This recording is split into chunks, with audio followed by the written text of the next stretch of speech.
Ada shalom. Selamat hari Minggu yang diberkati. Selamat hari Minggu yang diberkati.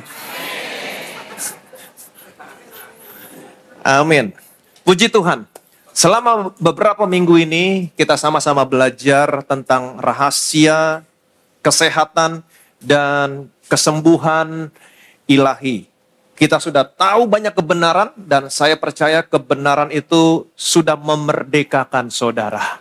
Kita sama-sama belajar dan kita sama-sama melihat, puji Tuhan, tentang isi hatinya Tuhan. Kita sudah tahu tentang isi hatinya Tuhan. Tentang kesembuhan, kesehatan untuk anak-anaknya. Ada begitu banyak orang Kristen yang tidak pernah tahu, bahkan belum tahu tentang isi hatinya Tuhan. Tentang kesehatan, tentang kesembuhan untuk anak-anaknya. Bahkan banyak orang Kristen yang masih berpikir Tuhan yang memberikan penyakit.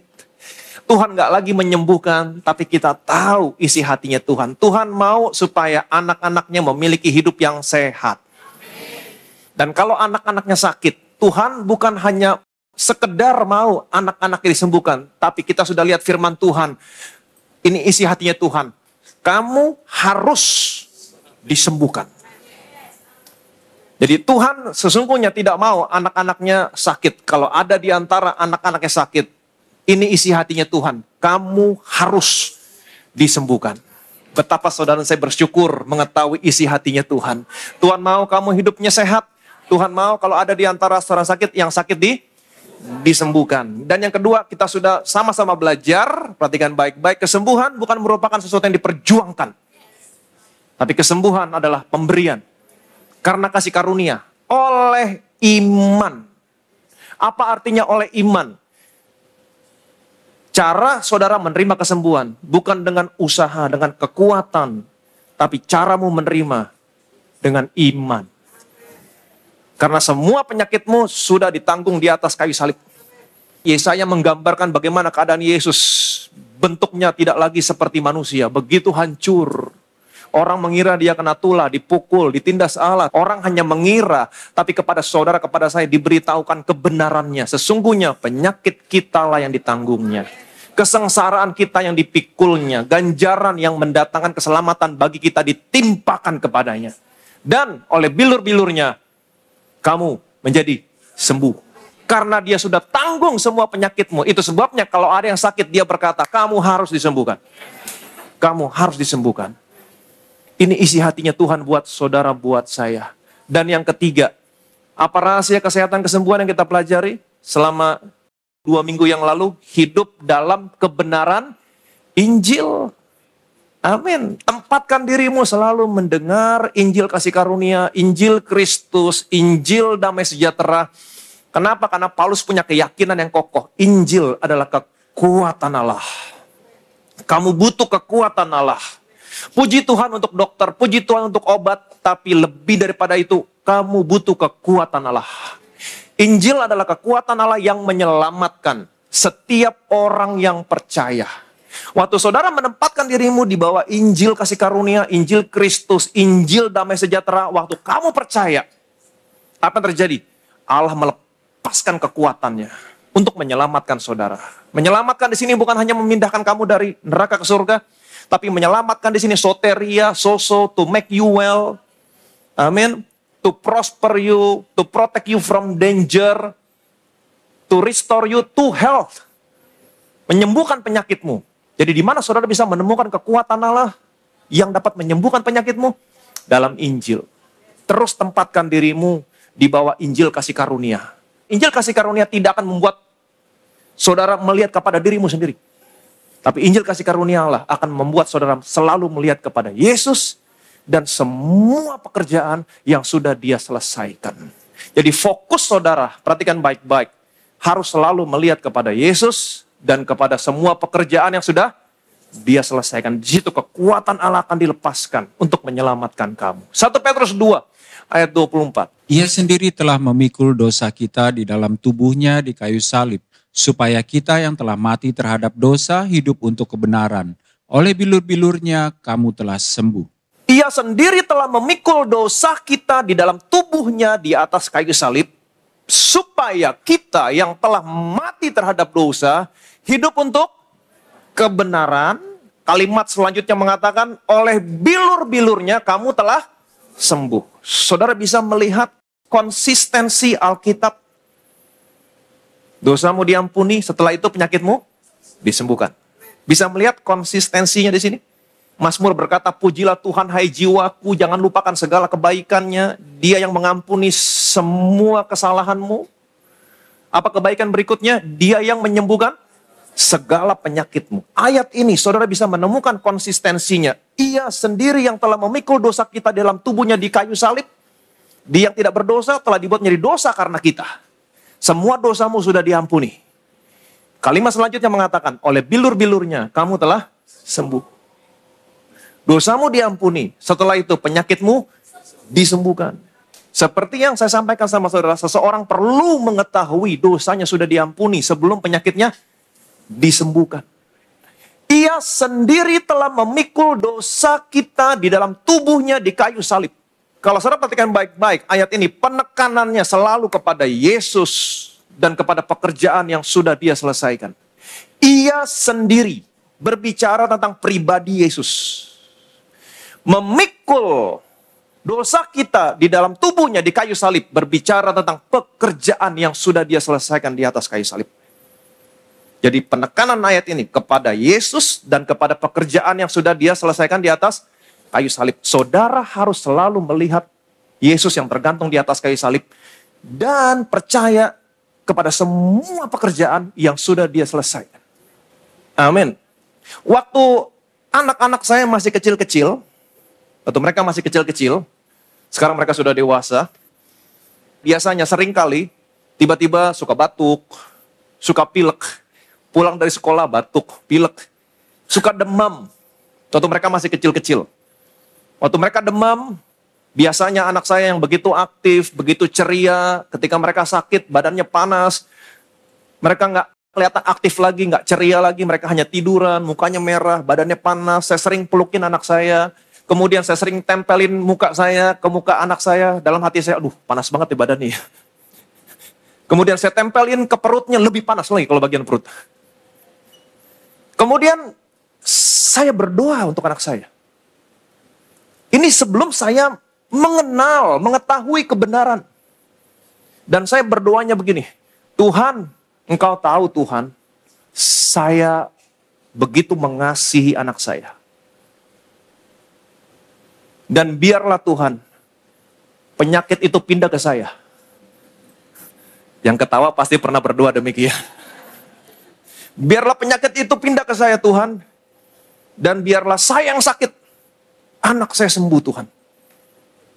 Ini doa saya sebelum saya mengetahui kebenaran. Dan saudara tahu, progresnya begitu lambat. Progresnya begitu lambat. Saya sudah perjamuan, sudah minyak urapan. Gak ada yang salah dengan perjamuan. Gak ada yang salah sama minyak urapan. Doa saya yang salah. Karena fokusnya kepada diri saya. Biar saya yang sakit, biar penyakitnya pindah ke saya, biar anak saya sembuh Tuhan. Fokusnya kepada diri saya. Tapi waktu saya mengerti tentang kebenaran, fokusnya berubah. Saya tidak lagi fokus sama diri saya. Tapi saya fokus kepada Yesus yang tergantung di atas kayu salib. Saya doanya berubah. Tuhan, Engkau tahu aku begitu mengasihi anak saya. Tetapi saya bersyukur Engkau mengasihi anak saya lebih daripada saya mengasihi anak saya. Dan aku bersyukur Tuhan, Engkau sudah menanggung semua penyakit anak saya di atas kayu salib. Tidak lagi berkata, biar saya tanggung penyakit saya. Memangnya siapa saya mau tanggung penyakit anak saya? Padahal sudah ada seseorang yang sudah menanggung penyakit anak saya. Tuhan, aku bersyukur Engkau sudah menanggung semua penyakit anak saya. Dan aku percaya Tuhan, oleh bilur-bilur-Mu, semua penyakit anak saya disembuhkan. Fokusnya berubah. Tidak lagi kepada diri saya, tapi fokusnya kepada Yesus dan pekerjaan yang sudah Dia selesaikan di atas kayu salib. Dan saudara tahu, progresnya berbeda. Speedy recovery, begitu cepat. Jadi saudara sebagai orang percaya harus selalu melihat kepada Yesus dan pekerjaan yang sudah Dia selesaikan di atas kayu salib. Setelah itu, oleh bilur-bilurnya, kamu menjadi sembuh. Ia sendiri telah memikul dosa kita di dalam tubuhnya di atas kayu salib. Dia yang tidak berdosa, di dalam dia tidak ada dosa, dia tidak mengenal dosa, tetapi dia dibuat menjadi dosa karena kita. Di mana? Di atas kayu salib. Kenapa? Karena semua dosamu, semua dosa saya ditanggungkan di tubuh anaknya di atas kayu salib. Dia menjadi dosa. Kemudian Allah menghukum semua dosamu di tubuh anaknya. Anaknya begitu hancur. Karena Allah sudah menghukum semua dosamu, tidak ada satupun dosamu yang terlewat. Karena Allah sudah menghukum semua dosamu. Itu sebabnya Alkitab berkata, tidak lagi ada penghukuman. Nggak semuanya bilang amin. Tidak lagi ada penghukuman buat semua orang yang percaya kepada Yesus. Apa artinya tidak ada penghukuman? Kamu sudah mati terhadap dosa. Mati terhadap dosa artinya apa? Tidak lagi ada penghukuman. Amin. Hidup untuk kebenaran. Hari ini saudara hidup untuk kebenaran. Kebanyakan orang berpikir hidup untuk kebenaran artinya kita harus berbuat yang benar. Kita harus berbuat baik. No. Saya tidak menentang perbuatan benar. Saya tidak menentang berbuat baik. Kamu harus berbuat benar. Kamu harus berbuat baik. Tapi berbuat benar, berbuat baik itu buah dari percaya sesuatu yang benar. Kebenaran dalam perjanjian baru itu selalu berbicara tentang kebenaran karena iman. Hidup untuk kebenaran artinya kamu harus percaya bahwa hari ini kamu hidup sebagai orang yang dibenarkan karena iman dalam Kristus Yesus. Dia yang tidak berdosa telah dibuat menjadi dosa karena kita supaya kita dibenarkan. Dibenarkan karena apa? Karena iman di hadapan Allah. Selanjutnya dikatakan oleh bilur-bilurnya kamu telah sembuh. Dengan kata lain, perhatikan baik-baik. Kalau hari ini saudara percaya, semua dosamu sudah diampuni. Kalau hari ini kamu percaya, semua dosamu sudah dihukum di tubuh anaknya. Sehingga hari ini tidak lagi ada penghukuman.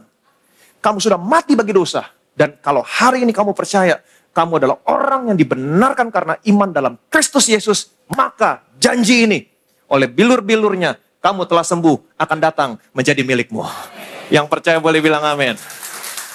Amin. Jadi ini arti ayat ini. Kalau kamu percaya semua dosamu sudah diampuni, tidak lagi ada penghukuman, mati bagi dosa, dan hari ini saya orang ini dibenarkan karena iman dalam Kristus Yesus, apa yang terjadi selanjutnya? Oleh bilur-bilurnya, saya sudah sembuh. Kesembuhan datang. Kesembuhan terjadi.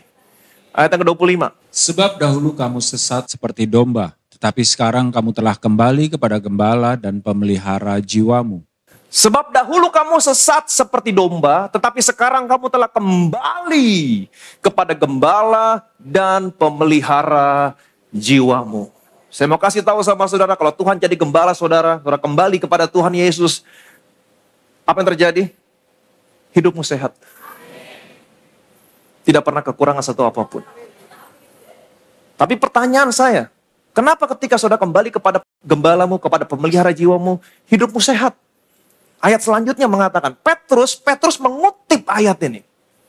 Terkadang kita harus baca perjanjian lama, karena perjanjian lama terkadang lebih detail.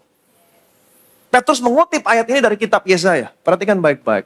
Kita sekalian sesat seperti domba, masing-masing kita mengambil jalannya sendiri, tetapi Tuhan telah menimpakan kepadanya kejahatan kita sekalian. Petrus mengutip dari kitab Yesaya. Petrus mengatakan, sebab dahulu kamu sesat seperti domba, tetapi sekarang kamu telah kembali kepada gembala dan pemelihara jiwamu. Ketika kamu kembali kepada gembala, pemelihara jiwamu, hidupmu sehat.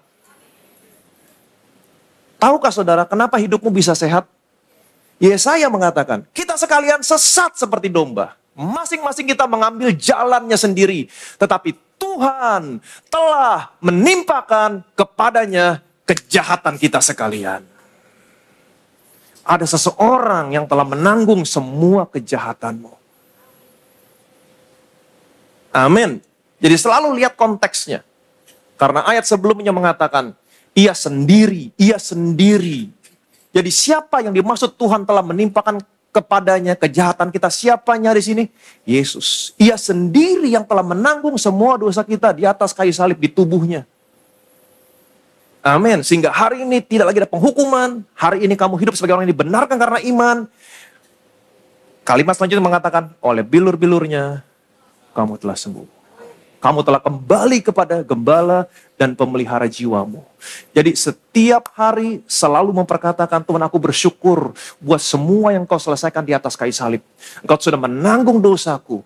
Tidak lagi ada penghukuman. Hari ini aku hidup sebagai orang yang dibenarkan karena iman dalam Kristus Yesus. Terus perkatakan, apa yang terjadi? Tuhan akan melepaskan kekuatannya untuk menyembuhkan kamu.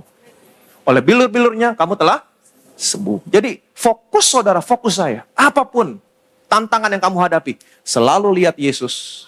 Dan selalu lihat semua pekerjaan yang sudah dia selesaikan.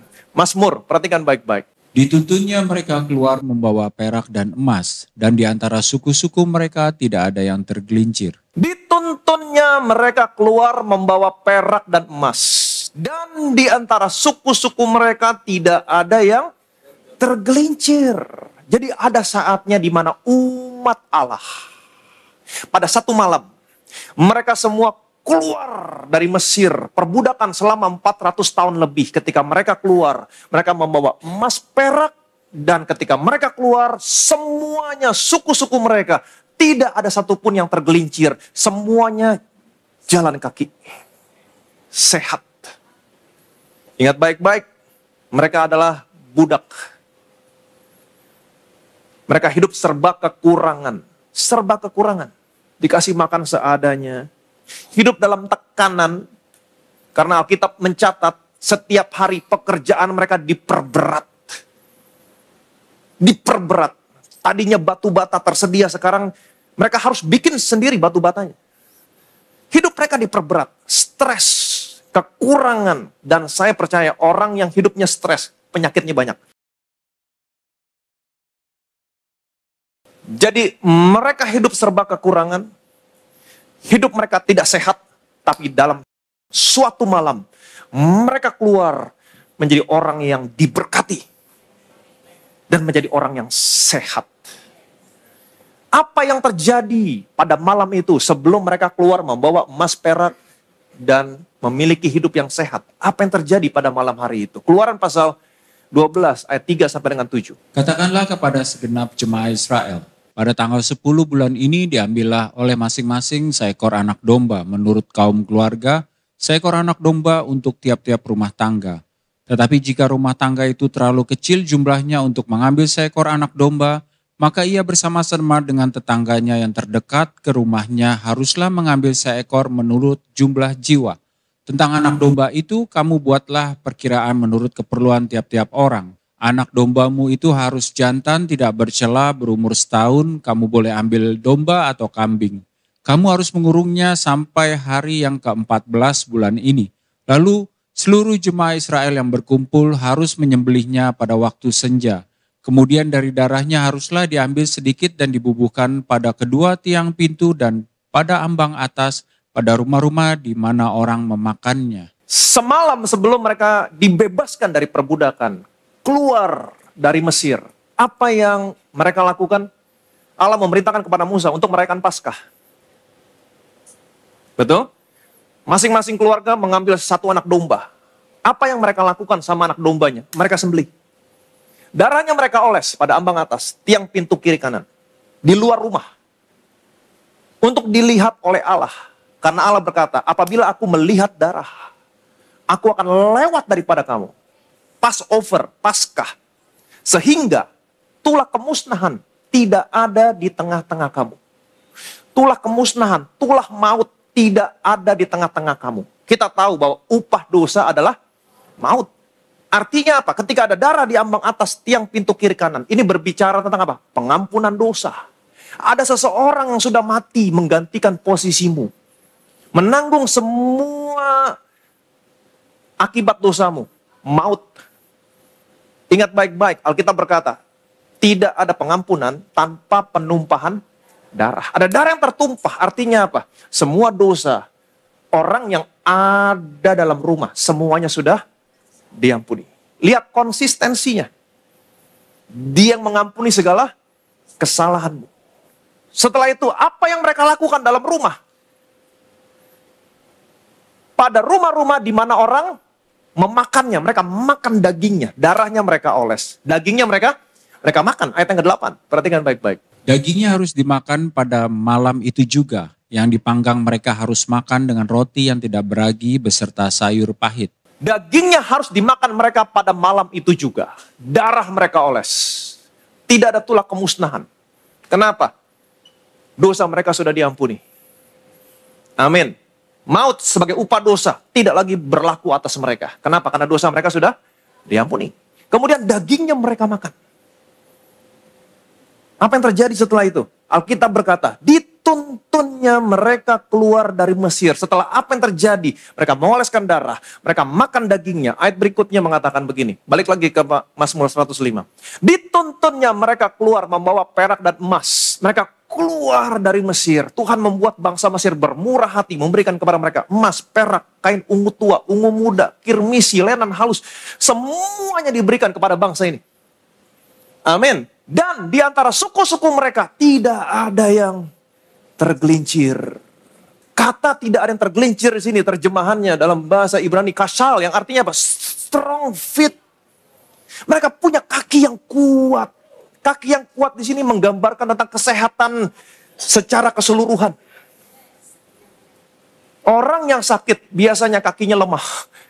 Nggak kuat berjalan, lemes. Seorang sakit perut, mules, seorang nggak kuat berjalan. Tapi mereka punya strong fit. Ini menggambarkan kesehatan secara menyeluruh. Ini yang terjadi semalam sebelum mereka keluar dari perbudakan. Mereka mengaplikasikan kematian anak domba. Darahnya mereka oles. Semua dosa mereka diampuni karena tidak ada pengampunan tanpa penumpahan darah. Mereka makan daging anak domba. Apa yang terjadi? Mereka keluar memiliki kaki yang kuat. Mereka sehat. Sehat. Seberapa banyak di antara saudara yang percaya bahwa kamu akan menerima sesuatu yang lebih baik daripada mereka?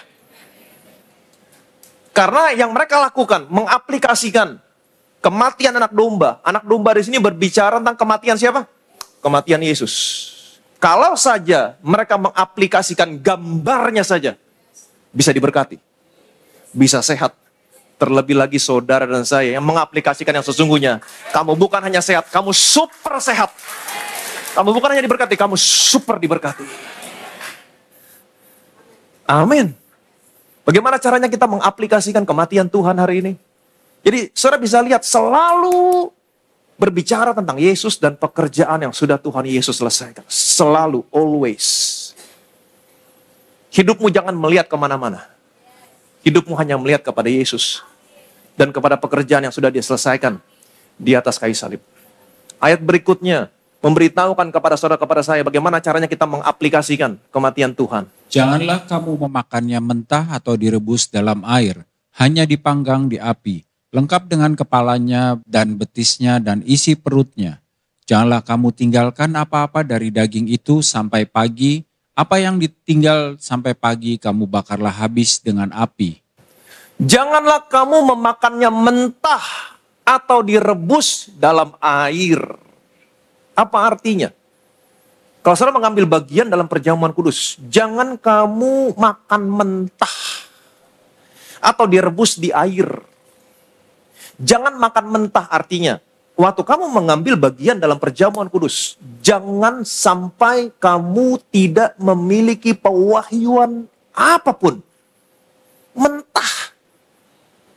Kalau saudara hanya memiliki pewahyuan tentang Yesus, oh dia sebagai contoh yang baik, dia manusia yang baik, manusia yang sempurna, pewahyuan tentang Yesus yang seperti ini tidak menyembuhkan kamu.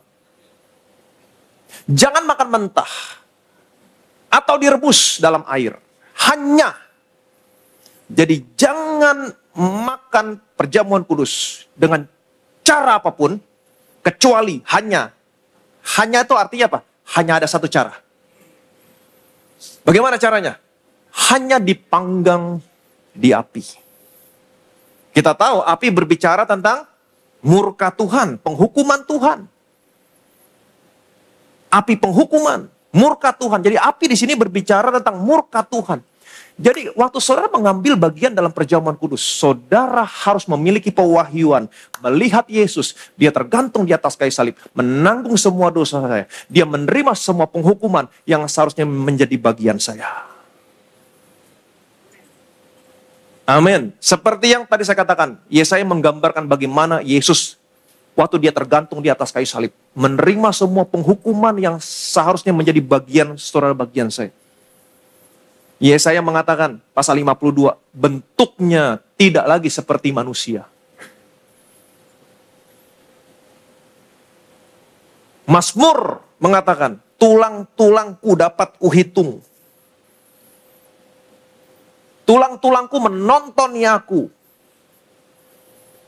Saya khawatir, Yesus sudah tidak ada dagingnya di atas kayu salib. Begitu hancur. Itu sebabnya Alkitab berkata, by his stripe. Bukan stripes. Stripe. Bentuk tunggal, bukan bentuk jamak. Kita tahu lukanya begitu banyak. Tetapi kenapa Alkitab mengatakan by his stripe? Tunggal. Artinya apa? Luka di tubuh Yesus. Dari ujung rambut sampai ujung kaki. Itu lukanya satu kesatuan. Nggak ada bagian tubuh Yesus yang tidak luka. Semuanya hancur. Itu yang Yesaya gambarkan. Waktu orang melihat Yesus, orang mengira dia kena tulah, dipukul, ditindas Allah. Oh, dia layak dihukum, dia ditindas Allah karena dia menghujat Allah. Dia meniadakan hari Sabat. Dia pernah berkata, aku akan merubuhkan bait Allah dan aku akan bangun kembali dalam 3 hari. Dia menghujat Allah, dia layak. Orang mengira, tapi kepada saudara, kepada saya, diberitahukan kebenarannya. Sesungguhnya, kenapa dia hancur-hancuran? Sesungguhnya, penyakit kitalah yang ditanggungnya. Kesengsaraan kita yang dipikulnya. Ganjaran yang mendatangkan keselamatan bagi kita ditimpakan kepadanya. Dan oleh bilur-bilurnya, kamu menjadi sembuh.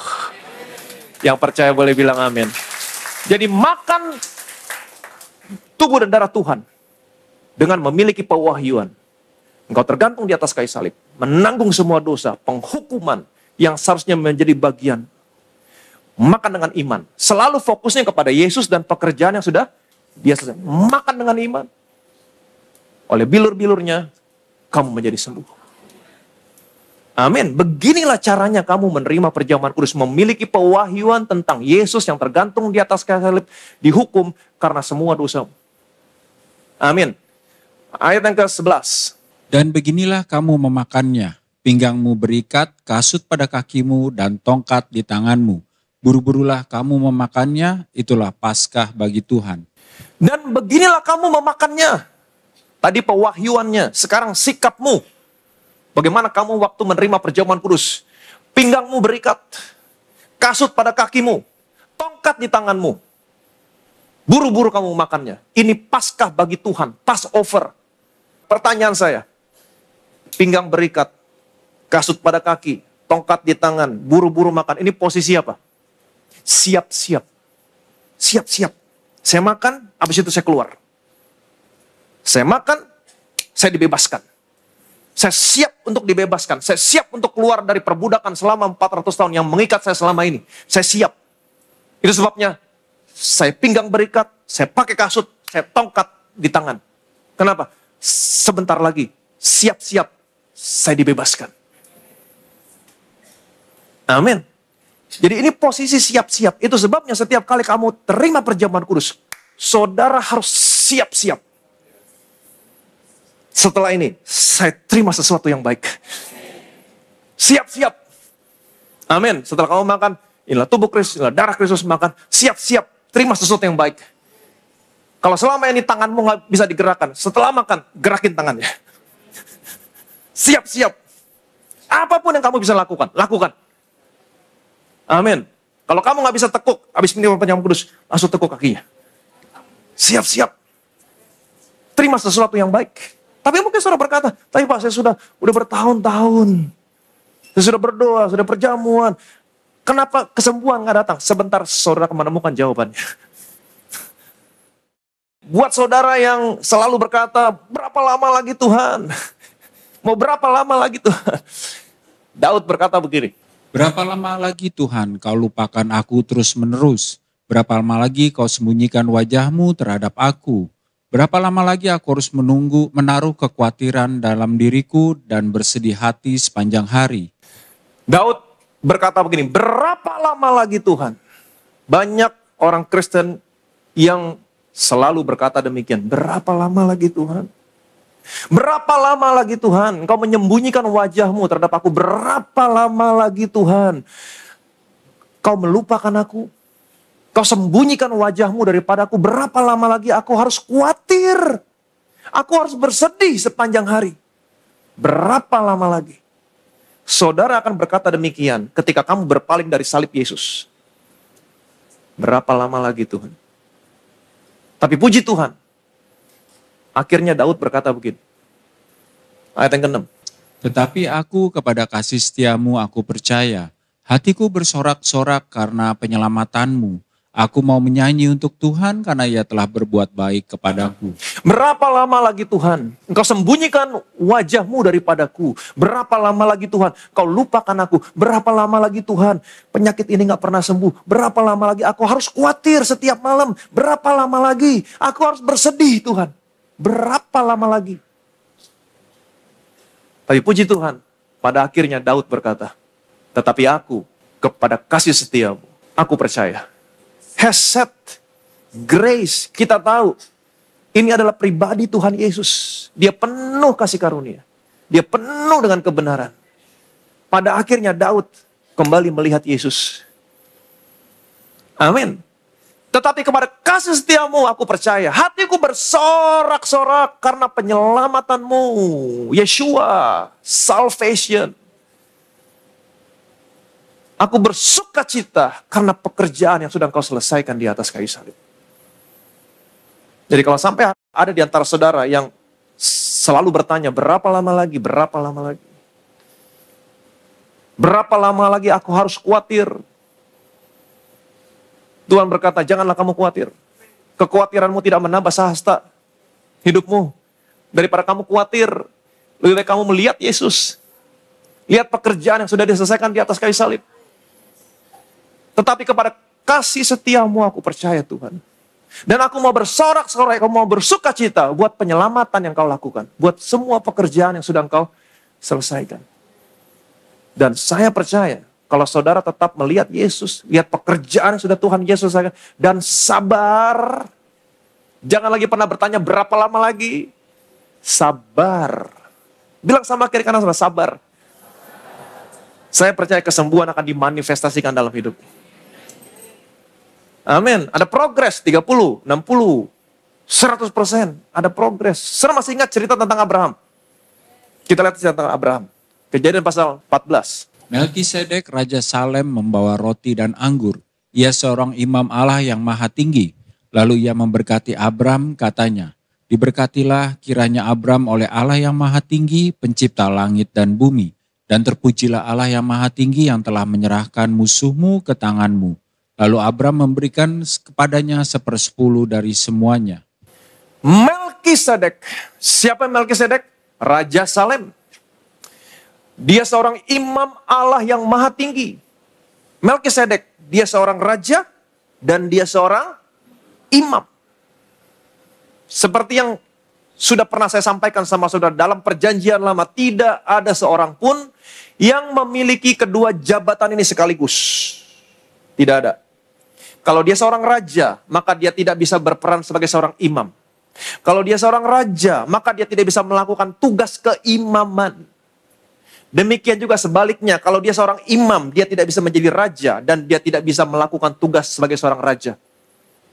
Imam, ya imam. Raja, ya raja. Tuhan menjaga kedua jabatan ini. Untuk siapa? Untuk kemuliaan anaknya di masa mendatang. Yesus adalah imam dan dia juga raja. Dan sekarang karena saudara ada di dalam Yesus, itu sebabnya kamu disebut imamat yang rajani. Imam iya, raja juga iya. Bilang sama kiri kanan saudara, kamu imam dan kamu raja. Jadi siapa Melkisedek di sini? Yesus. Melkisedek, Raja Salem, membawa roti dan anggur. Ia seorang imam Allah yang maha tinggi. Dia memberikan roti dan anggur kepada Abraham. Dia memberikan perjamuan kudus kepada Abraham. Betul? Jadi Abraham, dia menerima perjamuan kudus. Bukan seperti tadi bangsa Israel menerima. Yang hanya menerima gambaran. Daging anak domba. Mengoleskan darah. Hanya gambaran. Tapi Abraham di sini dia menerima tubuh dan darah langsung dari Tuhan Yesus. Sekarang pertanyaan saya. Apa yang Abraham harapkan pada saat itu? Ini pertama kalinya dia terima tubuh dan darah Tuhan. Apa yang dia harapkan saat itu? Apa yang menjadi pengharapan dia? Keturunan. Betul? Dia mengharapkan kesembuhan untuk kandungan Sarah. Karena Sarah mandul. Itu sebabnya Abraham berkata, Tuhan, apakah yang Engkau berikan kepadaku, Tuhan? Karena aku meninggal dengan tidak punya anak, hambaku yang akan mewarisi semua kekayaanku. Tapi Tuhan berkata, jangan takut. Dan waktu Abraham pertama kali menerima perjamuan kudus dari Melkisedek, kurang lebih umurnya sekitar 83-84 tahun. Itu pertama kali. Dan dia mengharapkan kesembuhan untuk Sarah. Ketika dia berumur 83-84 tahun. Dan kita tahu, janji ini datang ketika Abraham berumur berapa? 100 tahun. Kalau kita hitung, berapa lama dia menanti janji ini? Abraham punya anak 100 tahun umurnya. Kita tahu mengandung, biar gampang hitung, potong setahun. Betul? Sarah mengandung dan lain sebagainya, potong setahun. Umur 99 tahun Abraham, Sarah mengandung. Berarti penantiannya berapa lama? Sekitar 15-16 tahun. 15-16 tahun Abraham baru memiliki seorang anak. Baru janji Tuhan digenapi. Sabar. Bilang sama kiri kanan saudara, sabar. Amin. Ibrani pasal 6. Tetapi kami ingin supaya kamu masing-masing menunjukkan kesungguhan yang sama untuk menjadikan pengharapanmu suatu milik yang pasti sampai pada akhirnya. Agar kamu jangan menjadi lamban tetapi menjadi penurut-penurut mereka yang oleh iman dan kesabaran mendapat bagian dalam apa yang dijanjikan Allah. Amin. Saudara dan saya adalah keturunan Abraham. Keturunan Abraham sabar. Nggak semua bilang amin. Tetapi kami ingin supaya kamu masing-masing, semuanya yang ada di tempat ini, masing-masing menunjukkan kesungguhan yang sama untuk menjadikan pengharapanmu suatu milik yang pasti. Apapun janji Tuhan yang pernah kamu dengar, jadikan janji itu sebagai satu milik yang pasti. Amin. Sampai pada akhirnya. Jangan di tengah-tengah berkata, berapa lama lagi Tuhan? Berapa lama lagi Tuhan? No. Sebagai satu milik yang pasti. Agar kamu jangan menjadi lamban, tetapi menjadi penurut-penurut mereka. Siapa? Abraham, Ishak, Yakub, Sarah. Pahlawan-pahlawan iman. Supaya kamu menjadi penurut-penurut mereka. Pahlawan iman yang oleh iman dan kesabaran mendapat bagian dalam apa yang dijanjikan Allah. Termasuk kesembuhanmu. Dengan iman dan kesabaran. Kita sudah belajar dengan iman. Apa itu iman? Buka mata rohanimu, lihat Yesus, lihat semua pekerjaan yang sudah Dia selesaikan di atas kayu salib. Simpan dalam hatimu, perkatakan. Dan hari yang kedua, sabar.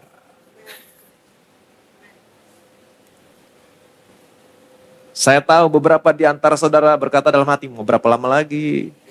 Berapa lama lagi? Udah lama. Tahukah saudara, kalau saudara berkata, mau berapa lama lagi Tuhan? Saudara menista Tuhan. Menghina Tuhan. Saudara sesungguhnya mau berkata, lu bohong Tuhan. Tapi kalau kamu sabar, iman dan sabar. Sabar merupakan bentuk sikap saudara yang memberikan kemuliaan kepada Tuhan. Kamu sabar menunggu karena kamu tahu pribadi yang memberikan janji kepada saya adalah pribadi yang tidak pernah berdusta. Waktu kamu sabar, sesungguhnya kamu mau berkata, Tuhan, Engkau tidak pernah bohong. Itu sebabnya aku mau menjadikan janjimu sebagai milik yang pasti dalam hidupku. Karena Engkau yang memberikan janji adalah setia. Jadi iman dan sabar. Selalu lihat Yesus. Selalu lihat pekerjaan yang sudah diselesaikan di atas kayu salib. Ini namanya iman. Amin. Kemudian menanti dengan sabar. Kenapa? Karena saya mau menjadikan apa yang Dia janjikan sebagai milik yang pasti buat saya. Sampai pada akhirnya, sampai janji itu digenapi. Saya tidak lagi pernah mau berkata, berapa lama lagi Tuhan. Kalau saya berkata sama Tuhan, berapa lama lagi Tuhan, artinya saya meragukan Dia. Lu bener gak sih? Mau berapa lama lagi? Tapi saya tidak pernah mau berkata demikian. Saya hanya melihat Dia, hanya melihat pekerjaan yang sudah Dia selesaikan di atas kayu salib. Dan saya menanti dengan sabar. Kenapa? Karena saya tahu janjinya adalah milik yang pasti sama saya sampai janji itu digenapi. Amin. Sampai janji itu digenapi. Dan saya percaya kalau hari ini kamu selalu melihat Yesus, lihat pekerjaan yang sudah diselesaikan, menanti dengan sabar apa yang dijanjikan akan digenapi dalam hidupmu. Karena Dia yang memberikan janji adalah setia. Dengan iman dan sabar. Bilang sama kiri kanan, iman dan sabar. Kamu keturunan Abraham. Keturunan Abraham itu selalu percaya dan sabar. Ada begitu banyak kesaksian yang masuk. Puji Tuhan. Kesaksian yang pertama. Shalom, nama saya Sheni, Jemaat Bethesda. Saya mau sharing press report suami saya yang bernama Kurniawan. Di tahun 2019, karena kasih karunia Tuhan, Kurniawan sudah disembuhkan dari kanker kelenjar air liur, karsinoma. Selama 5 tahun ini, tiap 6 atau 8 bulan sekali, Kurniawan harus selalu melakukan CT scan untuk memastikan sudah bersih dari kankernya. 29 Agustus 2024 kemarin adalah jadwal Kurniawan check up ke NUH. Dan ini adalah tahun kelima. Dan puji Tuhan, seperti tahun-tahun sebelumnya, dari hasil CT scan, kedua dokter menyatakan semuanya sempurna. Secara medis, ketika penyintas kanker mencapai tonggak sejarah 5 tahun, it is a huge milestone. Jadi tanggal 29 Agustus 2024 itu mark his 5 years of being cancer free. Saya percaya Kurniawan cancer free selamanya. Amin. Secara Alkitabiah, angka 5 represents grace. And where Kurniawan is today, it is only by His grace. Thank you Jesus for the finished work at the cross. Yesaya 53 adalah bukti yang tak terbantahkan tentang bagaimana Yesus telah membayar kesembuhan kita di atas kayu salib secara lengkap dan total. Maret 2019, dalam 8 bulan setelah operasi dan kemoterapi, dalam 8 bulan sejak dia dinyatakan kanker, dia dinyatakan sembuh. Dan kami percaya bahwa pondasi yang tidak pernah pudar, yaitu karya salib Yesus, adalah sekali sembuh, restore and wholeness untuk selamanya. Terbukti sudah, glory to God.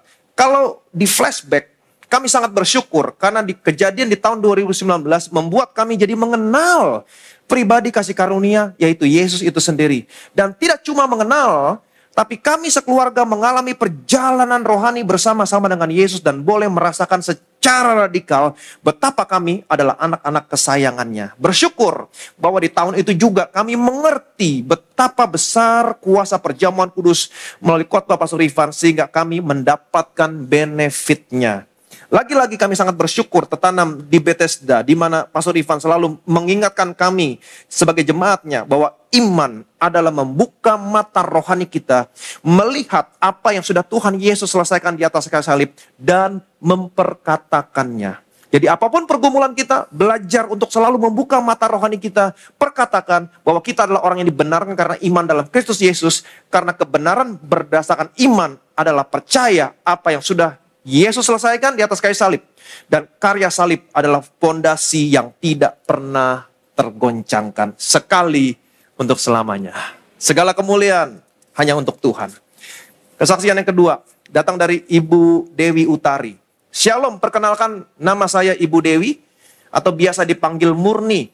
Saya mau membagikan kebaikan Tuhan Yesus yang begitu luar biasa dalam hidup saya. Pada tahun 2020 di saat kita semua sedang menghadapi pandemi virus corona, saya mengalami penyakit tumor ganas yang cukup mengarah ke peradangan. Penyakit tumor ini adalah yang kedua kalinya. Yang dahulu di sebelah kiri sudah pulih dan sembuh. Mujizat terjadi dengan kuasa Roh Kudus melalui minyak urapan. Namun terjadi lagi di tahun 2020 untuk yang kedua kalinya saya mengalami penyakit yang sama. Tetapi sekarang di sebelah kanan. Dengan diameter yang lebih kecil, 2,5 mm di posisi jarum jam berlawanan. Dulu di posisi jam 9, sekarang di posisi jam 3. Saya pergi ke dokter yang sama, yang cukup ternama di Jakarta. Dokter memvonis saya, sama seperti dahulu harus operasi pengangkatan tumor. Waktu saya periksa dokter, dokter sempat bertanya, dulu ibu tidak sempat dioperasi ya? Saya pun menjawab, iya dokter, karena Tuhan Yesus sudah memulihkan saya. Amin. Yang kedua ini pun sama. Dokter memutuskan harus secepatnya diangkat. Karena sudah ke peradangan kulit luar. Jadi tumornya sudah keluar, sudah terjadi peradangan di kulit bagian luar. Saya tanya-tanya semua biaya yang akan dikeluarkan. Hati saya hancur. Saya sedih. Kenapa semua ini bisa terulang kembali? Apa yang salah? Apa yang harus aku lakukan Tuhan? Ini adalah dokter yang sama yang menangani orang tua saya yang mengalami kanker payudara sampai penghabisannya. Semua estimasi sudah dirincikan dan harus secepatnya dioperasi. Di mana pada saat itu masa-masa pandemi COVID-19. Saya pulang tanpa resep atau obat penahan rasa sakit dari dokter. Saya sedih, saya menangis dan bertanya kepada Tuhan, bagaimana aku bisa mendapatkan uang sebegitu banyak? Semua sudah habis untuk biaya hidup kami pada saat pandemi. Itu pun kami masih harus berjuang di luar rumah di saat semua orang diam dalam rumah. Tetapi saya hanya percaya kalau dulu Tuhan sembuhkan saya, maka Tuhan akan menyembuhkan saya lagi. Dia pasti sanggup menyembuhkan saya kembali. Saya percaya mujizatnya selalu ada dalam hidupku. Saya bertumbuh secara iman di Bethesda. Saya banyak menerima firman kasih karunia yang diberitakan. Saya selalu mendengarkan khotbah-khotbah Pendeta Ivan dari yang dahulu berulang-ulang. Sampai saya mengerti, mendapatkan pewahyuan dan hikmat dari khotbah itu. Saya semakin percaya. Saya rest, saya simpan dalam hati, saya perkatakan, saya yakin mujizat pasti terjadi. Setiap hari saya menahan rasa sakit, menahan tangis di depan keluarga. Aku tahu siap atau tidak siap waktunya akan tiba. Tapi dalam situasi pandemi pun semuanya harus dijalani. Aku tahu anakku setiap waktu menangis, aku hanya bilang jangan sedih, jangan menangis, mami tidak akan apa-apa, percaya Tuhan Yesus sayang kita semua. Amin. Saya terus memperkatakan, aku adalah orang yang dibenarkan karena iman dalam Kristus Yesus. Dan aku adalah orang yang sudah kau tebus satu kali untuk selama-lamanya. Saya bisa lihat, fokusnya orang yang disembuhkan selalu fokusnya kepada siapa? Kepada Yesus. Dan pekerjaan yang sudah dia selesaikan. Amin. Saya selalu perjamuan kudus dan mengolesi minyak urapan, aku rest. Dan saya mendengar semua khotbah-khotbah firman kasih karunia. Dia selalu menempatkan dirinya di bawah firman kasih karunia. Hari demi hari berlalu, secara perlahan ada progres. Saya mulai merasakan rasa sakitnya semakin berkurang, semakin berkurang, semakin berkurang. Sampai sekitar 1 atau 2 minggu, pemulihan dan mujizat kesembuhan terjadi secara nyata untuk kedua kali dalam hidupku. Dari penyakit yang sama. Dia udah bersaksi, dokter sudah menyatakan dia sembuh. Hilang tumornya. Nggak dioperasi. Puji Tuhan. Aku percaya Tuhan Yesus sudah datang dan untuk menyembuhkan. Bukan untuk membuat kita sakit atau celaka. Karena aku percaya aku telah ditebusnya untuk selama-lamanya. Jadi tidak boleh ada satupun penyakit dalam tubuhku. Tubuh Tuhan Yesus Kristus yang dihancurkan di atas kayu salib. Oleh bilur-bilurnya penyakitku hilang tanpa operasi ataupun obat apapun. Amin. Obatku adalah mendengar firman Tuhan. Obatku adalah mendengar firman Tuhan. Firman Tuhan adalah obat untuk seluruh tubuhmu. Melakukan perjamuan kudus dan mengoles minyak urapan, kuasanya begitu nyata. Memang kadang ada hal yang kita tidak dapat mengerti. Kenapa semua terjadi saat kita tiada daya. Tapi aku bersyukur dalam segala hal. Kalau seandainya aku ada uang saat itu, mungkin aku akan dioperasi. Hanya iblis yang menang atas semuanya. Tapi aku adalah anak kesayangannya. Aku percaya Tuhan Yesus datang untuk menyembuhkan. Sangat bersyukur kepada Tuhan Yesus. Berterima kasih kepada Pendeta Ivan yang setelah banyak membimbing, mengajarkan firman kasih karunia. Terima kasih juga atas doa-doa yang dicurahkan kepada umat-umatnya. Supaya kita beroleh kemenangan oleh kasih karunia-Nya. Dan menjadi serupa dengan gambarnya. Doa yang tak ternilai untuk gereja ini beserta seluruh keluarga gereja ini. Segala kemuliaan, segala hormat, pujian hanya bagi nama Tuhan. Kesaksian yang ketiga, ada begitu banyak kesaksian. Shalom Pastor Ivan, Jemaat Bethesda, nama saya Joshua. Saya ingin memberikan kesaksian atas kesembuhan yang Tuhan berikan melalui Injil kasih karunia-Nya. Minggu 15 September 2024 yang lalu di pagi hari, saya merasakan sakit pada tenggorokan saya, seperti radang dan badan saya juga demam. Selain itu, juga ada benjolan di leher kanan saya. Saya dan istri sudah berpikir yang negatif dengan adanya benjolan ini. Karena merasa demam, sebelum berangkat ke gereja untuk ibadah, saya menyempatkan untuk tidur sebentar sekitar 30 menit. Setelah itu saya berangkat bersama istri ke gereja, mengikuti ibadah di sesi yang ketiga jam 5 sore di Bethesda. Selama perjalanan ke gereja, sampai dengan masuk ruang ibadah, saya merasakan badan saya semakin gak enak. Dan tenggorokan saya semakin sakit. Tapi saya tetap bertekad untuk mengikuti ibadah. Pada saat praise and worship, saya juga tidak dapat bernyanyi karena tenggorokan saya masih sakit. Memasuki sesi khotbah, saya menyimak betul-betul tema khotbah yang disampaikan tentang kesembuhan. Saya menyimak dengan seksama karena saya membutuhkan kesembuhan. Ini sekarang. Saya memposisikan hati saya dan fisik saya untuk rest pada saat mendengar Injil kasih karunia yang disampaikan. Ya, saya duduk di bawah Injil kasih karunia Allah. Seperti apa yang disampaikan Pastor Ivan. Tidak terasa 1,5 jam berlalu, ibadah pun selesai. Dalam perjalanan pulang bersama istri, secara tidak sadar, ternyata tenggorokan saya sudah tidak sakit lagi secara total. Dan benjolan yang ada di leher saya berangsur-angsur mengecil, hingga esok paginya tenggorokan saya sudah benar-benar tidak sakit lagi, dan benjolan di leher saya sudah hilang sampai hari ini. Amin. Tidak hanya itu, di malam hari Minggu itu juga anak yang saya yang kedua yang masih berumur 2 tahun mengalami demam tinggi 39,3 derajat Celcius. Kami sebagai orang tua cukup deg-degan karena demam anak kami cukup tinggi, dan kami berencana jika demamnya tidak turun kami akan bawa pergi ke dokter. Menyadari bahwa saya telah disembuhkan Tuhan melalui Injil kasih karunia dan mengingat kembali khotbah yang disampaikan di gereja ini tentang kesembuhan, saya dan istri sepakat berdoa bagi anak kami pada malam itu, diikuti dengan perjamuan kudus bersama dengan anak-anak dan mengurapi dengan minyak urapan. Tidak perlu waktu yang lama, keesokan harinya di sore hari anak saya sudah normal kembali dan tidak demam lagi sampai hari ini. Puji Tuhan, Tuhan Yesus teramat baik. Kami percaya betul bahwa kekuatan Tuhan untuk menyembuhkan dalam Injil kasih karunia Allah sangat nyata. Tuhan Yesus memberkati. Kemudian terakhir, saya undang pemain musik. Shalom, salam sejahtera bagi kita semua. Selamat hari Minggu. Perkenalkan, nama saya Ayong. Saya adalah anak kesayangan Tuhan Yesus. Usia saya 52 tahun. Saya seorang ibu rumah tangga, memiliki seorang suami dan 3 orang anak yang semuanya beribadah di Bethesda Church dan aktif di Grace Army. Saya mulai bergabung di Bethesda sejak pertama kali ibadah on-site diberlakukan, yaitu sekitar tahun 2022. Saya tahu gereja Bethesda dari anak-anak kami yang lebih dahulu aktif di Grace Army. Awal mula saya tertarik dengan gereja Bethesda ini adalah rasa keingintahuan saya. Kenapa banyak orang yang menyebut gereja Grace ini berbeda dengan yang lain. Tapi setelah beberapa lama kami mengikuti dan mendengar khotbah di Bethesda, baru saya tahu dan mengerti ternyata inilah Injil yang sesungguhnya. Banyak hal-hal dan pewahyuan yang baru yang saya dapat dari firman Tuhan yang disampaikan. Hari ini saya mau menceritakan kebaikan Tuhan khususnya buat kesembuhan yang saya alami. Kira-kira tanggal 12 September 2024, kaki kiri saya di bagian lutut bagian kiri sangat sakit sehingga sulit untuk digerakkan atau diluruskan. Kadang berjalan pun saya harus menyeret kaki saya karena tidak bisa ditekuk pada bagian lututnya. Saya pikir ini hal yang biasa dialami setiap perempuan yang berumur, yaitu mengalami pengapuran.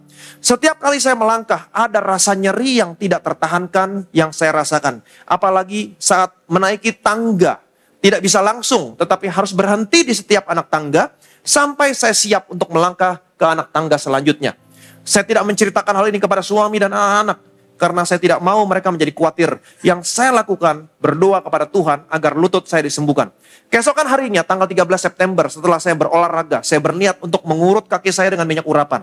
Ketika saya pegang, lutut saya tiba-tiba bengkak di bagian kirinya, dan bagian kirinya biru, memar. Saya bertanya, apa yang terjadi dengan lutut saya? Kenapa bisa bengkak? Saya pernah mengalami sakit lutut, tapi tidak sampai bengkak dan biru. Saya berusaha untuk tidak memikirkannya. Saya hanya mengoles dengan minyak urapan sambil berkata dalam nama Tuhan Yesus, lutut saya pasti sembuh. Dan saya melanjutkan aktivitas seperti biasa. Pada hari Sabtu, 14 September 2024, saya melihat di Instagram Bethesda Church bahwa hari Minggu tema khotbahnya adalah rahasia kesembuhan dan kesehatan. Saya sangat bersemangat dan saya percaya bahwa saya pasti disembuhkan di hari Minggunya. Setelah pastor selesai berkhotbah, sementara pastor berdoa menyebutkan satu persatu nama penyakit, saya berkata, sakit pengapuran dan bengkak pada lutut saya pasti sembuh. Tuhan tahu kerinduan saya, dan dalam doa pastor tiba-tiba menyebutkan sakit pengapuran. Saya berkata, Tuhan itu untuk saya. Saya harus disembuhkan karena saya adalah keturunan Abraham dan Kau telah mati bagi saya. Hari-hari selanjutnya, seperti biasa, setiap pagi bangun tidur, saya berdoa, saya perjamuan kudus, serta saya mengoleskan minyak urapan pada lutut saya. Dan pada suatu hari, ketika saya sedang berdoa, Tuhan memperlihatkan kepada saya, ketika Tuhan tergantung di atas kayu salib, lututnya yang berdarah, dia bilang, lututku yang berdarah ini sudah menanggung sakit pada lututmu. Dan sejak penglihatan itu, lutut saya disembuhkan. Bengkaknya mulai berkurang, saya kembali bisa beraktivitas dengan baik. Saya bisa jongkok berdiri dengan cepat yang sebelumnya tidak bisa. Dan saat saya menulis kesaksian ini, tanggal 25 September, saya sudah bisa berlari. Amin, saya sudah bisa berlari. Puji Tuhan. Tuhan Yesus sangat baik. Dia sudah melakukan mujizatnya buat saya. Inilah salah satu kesaksian saya dari banyaknya pertolongan Tuhan buat keluarga kami. Jangan pernah berhenti berharap pada Tuhan. Seperti yang tertulis dalam Mazmur 103 ayat 2 sampai 3. Pujilah Tuhan hai jiwaku, janganlah lupakan segala kebaikannya. Dia yang mengampuni segala kesalahanmu, Dia yang menyembuhkan segala penyakitmu. Apapun penyakit dan pergumulan kita, Dialah Bapa yang baik, yang selalu ada dalam setiap musim kehidupan kita. Bagi Dialah kemuliaan, hormat, pujian sampai selama-lamanya. Berikan kemuliaan meriah bagi nama Yesus. Selalu lihat Yesus. Dan lihat pekerjaan yang sudah Dia selesaikan di atas kayu salib. Ini yang namanya iman. Buka mata rohanimu, lihat Yesus, lihat semua pekerjaan. Dan satu lagi yang saya mau sampaikan. Saudara keturunan Abraham.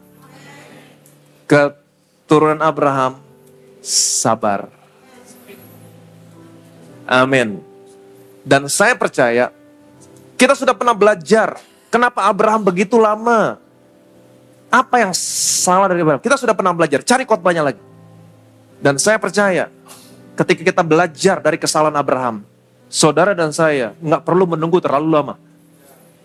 Saya rindu dalam gereja ini, kesembuhan merupakan satu hal yang mudah. Amin. Kenapa kesembuhan menjadi satu hal yang sulit buat orang percaya? Kita sudah belajar beberapa minggu ini. Rumah Kasih Karunia berbicara tentang gereja. Semua tersedia di dalam gereja. Semua tersedia. Amin. Kenapa orang Kristen begitu sulit menerima semua yang mereka butuhkan? Why? Karena masih banyak orang Kristen yang berusaha untuk mendapatkan apa yang mereka butuhkan dengan kekuatan mereka. Ini rumah kasih karunia. Segala sesuatunya kamu terima bukan dengan kekuatan kamu. Ini rahasianya. Semua yang kamu butuhkan, kamu bisa dapatkan. Bukan dengan kekuatan kamu, tapi dengan percaya. Hanya percaya. Just believe. Lihat Yesus, lihat semua pekerjaannya. Dia sudah menanggung penyakitmu. Datang. Tuhan tahu kita manusia penuh dengan kebutuhan. Tapi Dia sumber kebutuhanmu. Kamu datang dengan begitu banyak kebutuhan. Kamu datang kepada sumber. Apa yang terjadi? Sumber akan mensuplai semua kebutuhan. Hanya semudah itu. Semudah itu. Jadi saya rindu di tempat ini, kesembuhan bukan merupakan satu hal yang sulit. Tapi saya rindu di tempat ini, kesembuhan merupakan satu hal yang sangat mudah. Kalau saja orang-orang dalam perjanjian lama begitu mudah menerima kesembuhan. Orang duduk di pinggir-pinggir jalan, duduk di pasar, dan hanya memohon, Tuhan, boleh nggak saya jamah jubahmu Tuhan? Alkitab berkata, semua orang yang menjamah Yesus sembuh. Semudah itu. Semudah itu. Saya rindu di akhir zaman ini, kesembuhan merupakan satu hal yang mudah. Kamu datang, kamu percaya, kamu pulang, kamu disembuhkan. Amin. Betapa kami bersyukur Tuhan. Semua penyakit kami Engkau sudah selesaikan di atas kayu salib. Engkau telah menanggung semua penyakit kami, penderitaan kami. Engkau begitu hancur, tidak berbentuk lagi.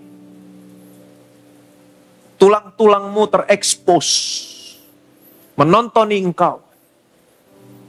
Orang mengira Engkau kena tulah, dipukul, ditindas Allah. Tetapi sesungguhnya penyakit kami, kelemahan kami, penderitaan kami yang Engkau tanggung. Dan hari ini ganjaran yang ditimpakan kepadamu, penghukuman yang ditimpakan kepadamu, yang mendatangkan keselamatan bagi kami hari ini, diberikan kepada kami. Keselamatan, soteria, soso, membuat kami sehat, membuat kami sempurna. To make whole, to restore to health. Hari ini Tuhan, kekuatan Allah dilepaskan kepada setiap anak-anak-Mu di tempat ini. Biarlah dalam rumah kasih karunia ini Tuhan, kesembuhan, apapun yang mereka butuhkan, mereka bisa mendapatkannya begitu mudah. Engkau tahu satu persatu anak-anak-Mu di tempat ini. Mereka datang dengan begitu banyak kebutuhan. Mereka datang kepada sumber yang tepat. Dan kami percaya ketika kami datang, Engkau tidak mati terhadap kebutuhan kami. Engkau meresponi kebutuhan kami. Kalau saja dalam Injil, sentuhan yang sederhana dari seorang perempuan yang pendarahan selama 20 tahun. Sentuhan yang sederhana. Kebutuhan datang kepada sumber. Di saat itu juga sentuhan yang sederhana. Kesembuhan mengalir kepada perempuan yang 12 tahun pendarahan. Dan hari ini Tuhan, cara yang sama. Karena kasih karunia oleh iman. Engkau tahu satu persatu penyakit anak-anak di tempat ini. Mereka datang kepadamu Tuhan hari ini. Mereka datang kepada sumber. Di mana kebutuhan datang kepada sumber. Hari ini Tuhan, oleh karena kasih karunia, oleh iman, hari ini apapun yang mereka butuhkan, semuanya mengalir dalam kehidupan mereka. Yang sakit Engkau sembuhkan Tuhan.